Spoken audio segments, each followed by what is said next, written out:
Croire est devenu une démarche individuelle, choisie et évolutive. L'Évangile, vous le savez, est très largement méconnu. Les protestants doivent donc évoluer dans leur manière d'être Église, et particulièrement les protestants luthériens et réformés, qui cultivent volontiers une certaine réserve. Nous avons d'autres frères et sœurs protestants qui sont plus exubérants, dirons-nous, fraternellement. Cette union, c'est un élan pour une Église de témoins. En accueillant au sein de la même Église deux traditions qui se conjuguent tout en restant toutes deux vivantes, il s'agit tant pour les réformés que pour les luthériens de se laisser décentrer. Cette union prend ainsi le contre-pied des peurs identitaires si fréquentes, notamment dans le monde religieux. Elle est le signe d'une grande confiance, confiance reçue de Dieu. C'est pour ça que je porte ce badge, l'Église protestante unie, semeuse de confiance. Confiance les uns dans les autres, confiance dans la rencontre avec les contemporains, confiance dans la capacité à renouveler le langage pour témoigner de l'Évangile. Et ce sera le premier grand chantier de l'Église unie à l'horizon 2017. Un chantier où on va tenter d'exprimer tous et toutes ensemble cette confiance, et puis où on va chercher à écrire une déclaration de foi commune, comme nous en avions une dans l'Église réformée.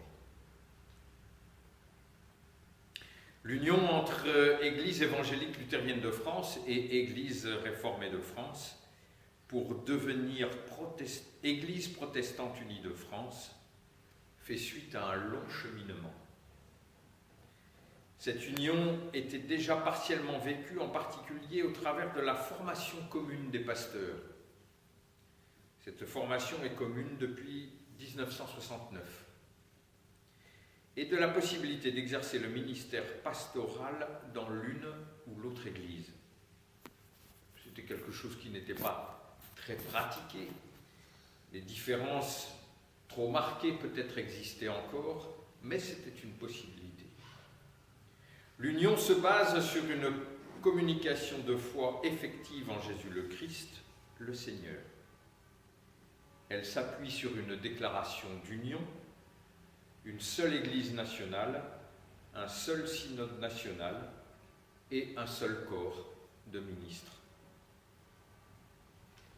La nouvelle Église est proposée non comme un aboutissement, mais comme base commune de vie et en vue d'un meilleur témoignage et service de l'Évangile dans notre pays.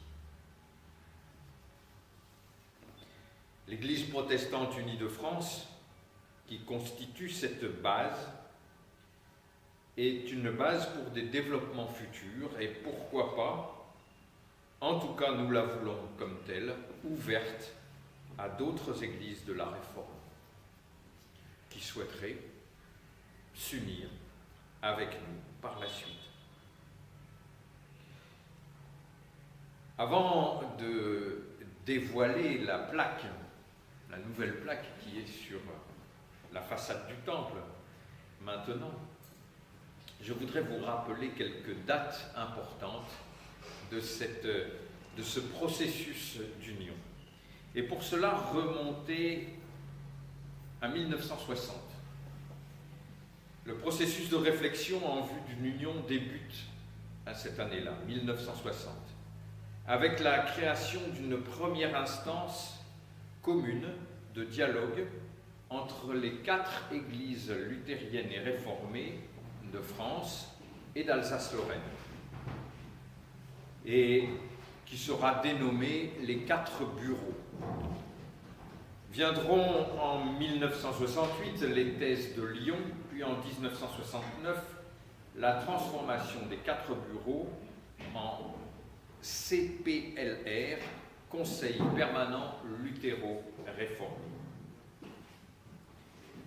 En 1973, la Concorde de Leuenberg reprend les questions de sacrement, baptême et Sainte Seine, ainsi que celles des ministères.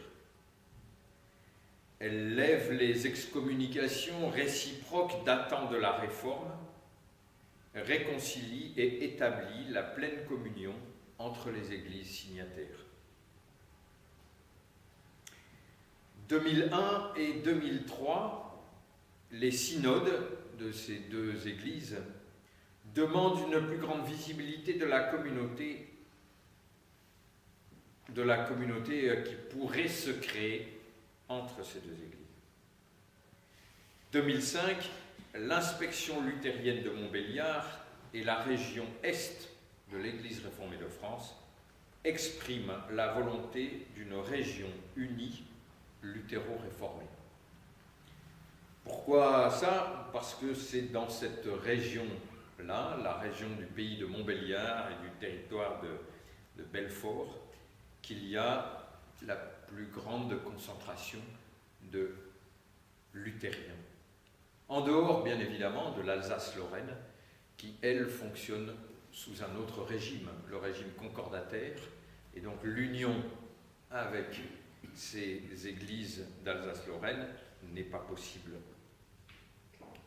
2006, les Alsaciens, donc ceux d'Alsace-Lorraine, franchissent une étape nouvelle avec la création de l'Union des églises protestantes d'Alsace et de Lorraine.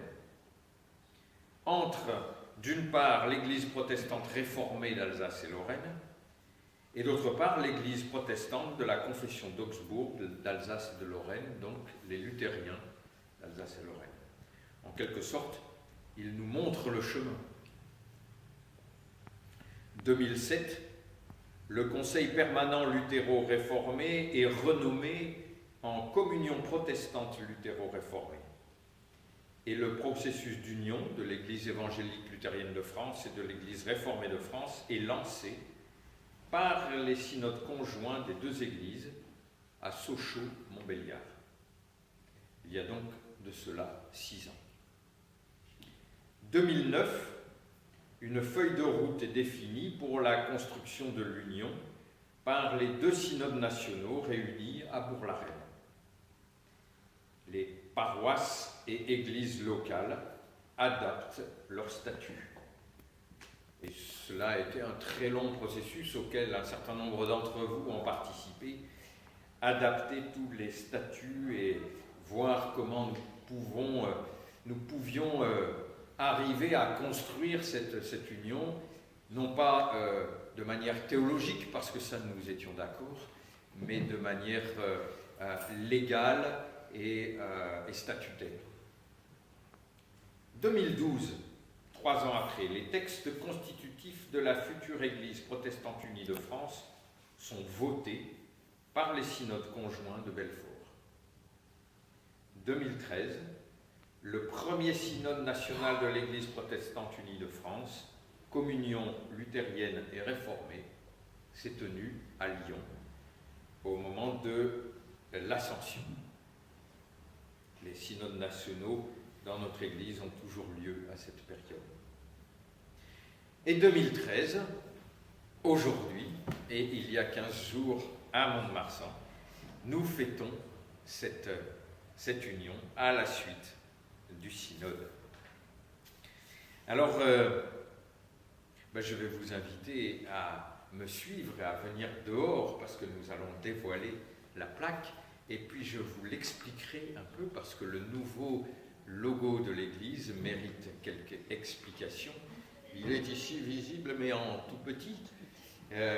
Il est ici, non pas vraiment visible parce qu'il y a un carré blanc, enfin un rectangle blanc, mais il sera visible bientôt.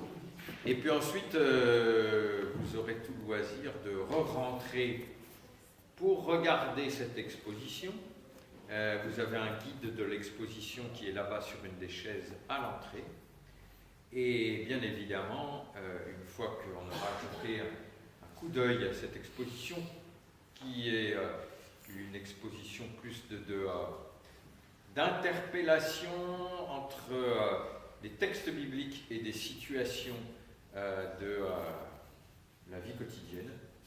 Eh bien, nous nous déplacerons dans la salle qui se trouve sous le temple pour un rafraîchissement